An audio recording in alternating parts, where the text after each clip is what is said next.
Good morning, good afternoon, and welcome to a wonderfully sunny Bunbury in Western Australia at Koombana Lookout, where we are joined by the 2021 i30N Sedan N-Line Premium. So fancy when I'm in the spotlight.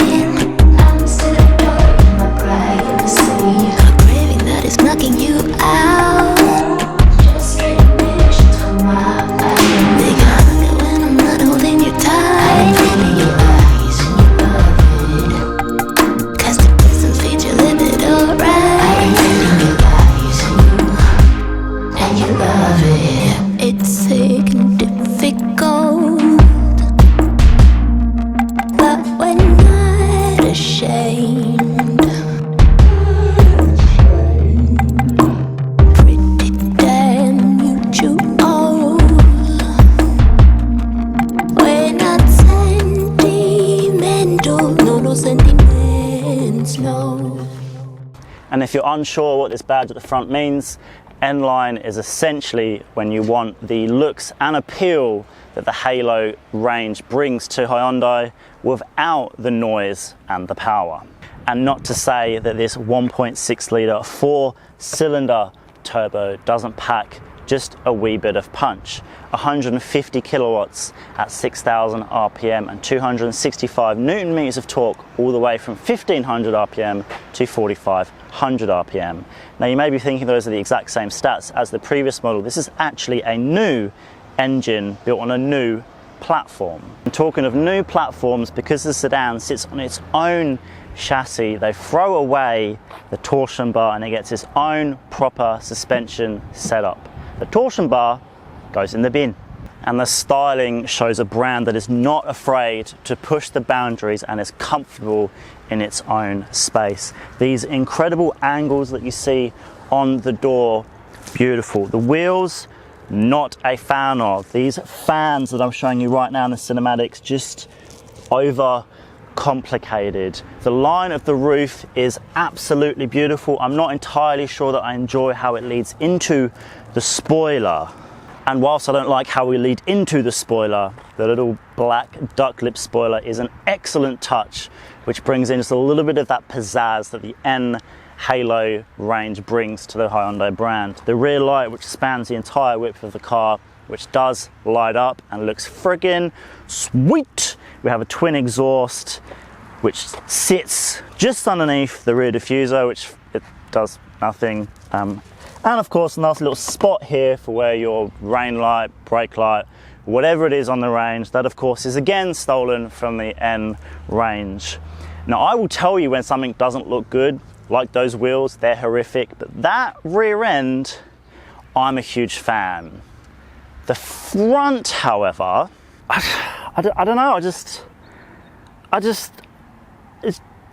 the lights, like, I don't know, just this bit here, I adore the fact that they're being bold enough to be like, no, you know what, we'll give that a crack.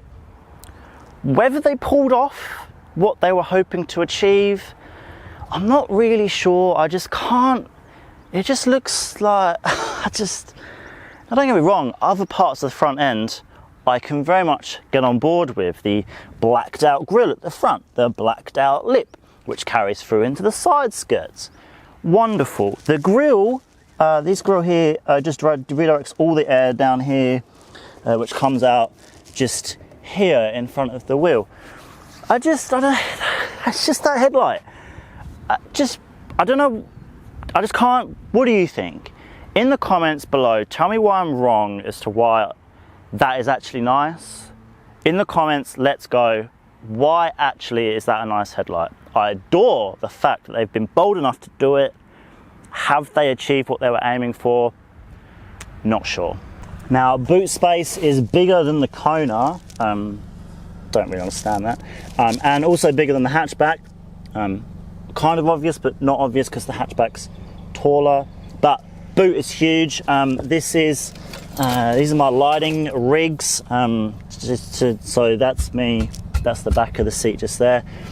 And with the seats folded down, well, yeah, many things can go in it. I freaking hate talking about boots. Does anyone actually care about the boot?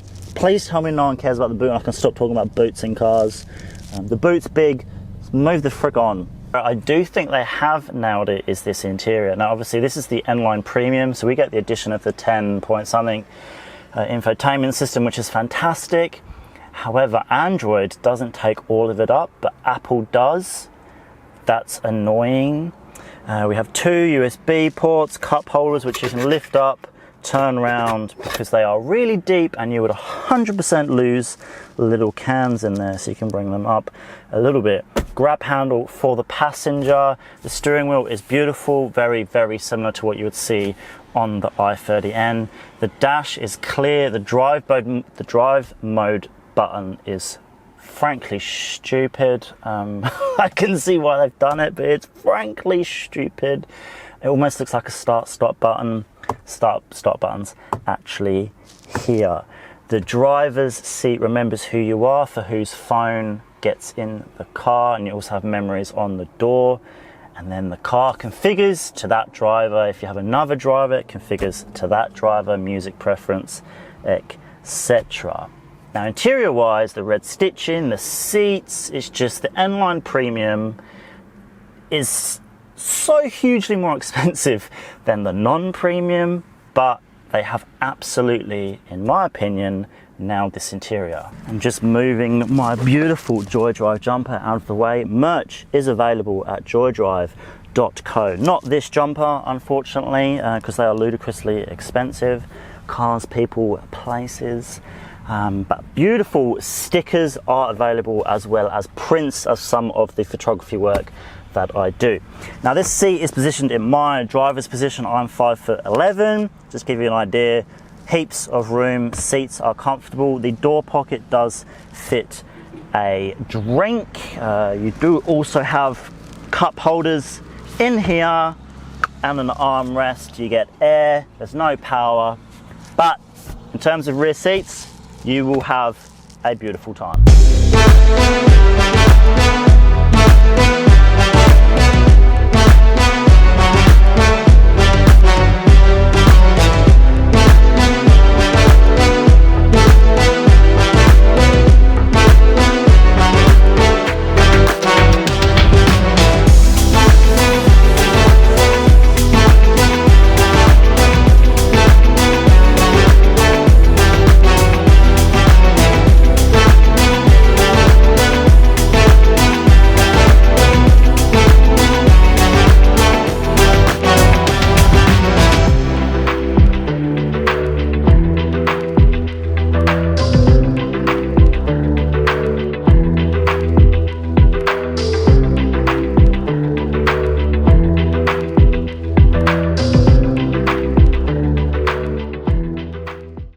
Let's wrap this up with the drive. Cruising in normal mode, there's tyre noise, which is a little bit annoying. When you first pull away, the gearbox is a little bit juddery, and it is very noticeable. After that, gearbox is fine. What we all have to remember is where this sits in the segment. It's not designed to be the i30N. It's designed to be in between the i30 and the i30N. It's okay, I can take my family out for the day and I can still do a cheeky overtaking maneuver. I can still put it in sport mode and just feel my fingertips and my toes tingle just a little bit, just to remind myself of what Hyundai can and can't do. The infotainment system is a little bit buggy still. I know I'm harping on about the Android not taking up the entire screen, but holy hell, it's annoying. I've been driving this car for over 300 kilometers now. Big road trips, round town, little squirts in the hills. I think it's a wonderful all-rounder. Now, on the road costs for this particular car is 42 grand and change. Now, is that pushing it a bit? Maybe, but is the selling point of all the things that the N-Line Premium gives you over the normal N-Line, and of course the Active, worth the extra money? I would say so, because the whole selling point of this car is the things that I have. The amazing safety features, apart from lane keeping, which is a little bit aggressive, so I keep turning it off.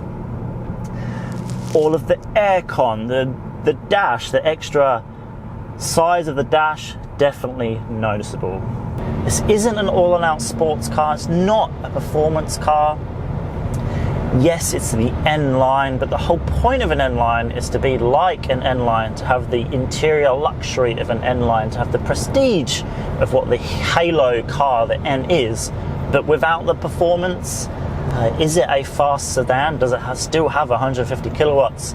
Does it still get up and go? Yes, for sure. But it ain't no performance car. Don't go jumping into this thinking that you're getting your hands and feet onto something which is going to propel you around Ronaroo in a 60-second lap time. Like, it's not going to happen. Fantastic car, but let's just keep in check what this actually is.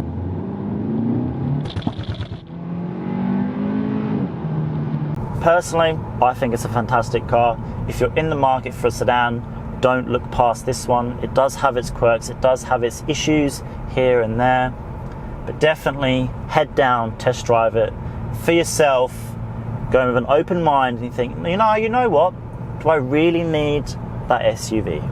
And as we gaze out on the beautiful ocean, that is the end of today's video. Just over here, some links to another video which I'm sure you'll enjoy, so please click that, and just down here you can subscribe to the channel, which would be very, very much appreciated.